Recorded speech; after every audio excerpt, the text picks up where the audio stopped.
তো হাই ভিভেস, কেমন আছেন? আশা করি সবাই ভালো আছেন। চলে এলাম আরেকটি নতুন ভিডিও নিয়ে। আগামীকাল আমাদের কোম্পানির একটি বোট সমুদ্রে খারাপ হয়ে গেছিলো, ইঞ্জিন খারাপ প্রবলেম হয়েছিল, যার জন্য সে আসতে পারেনি। তো তাকে আনার জন্যে আমি এই মুহূর্তে বেরিয়ে পড়েছি। তাকে নিয়ে আসবো টেনে। তো সমুদ্রের মুখে চলে এসেছি। দেখুন কিভাবে হালকা ঢেউ আছে, রোলিং। তো এটা দেখাবার জন্যে আপনাদের একটা ভিডিও করে আমি দেখাবার জন্য আজকে এই ব্লগটা করলাম।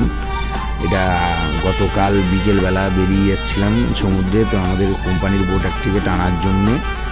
আর পাশে দেখুন এটাকে মঞ্জি বোট বলা হয়, যেটা মাছ ঘেরে, এরা জলের তলায় জাল দেয় না, এরা মাছ ঘেরে, মাছের ঝাঁক থেকে মাছটা ঘেরা হয়, ঘিরে মাছ এরা নিয়ে আসে।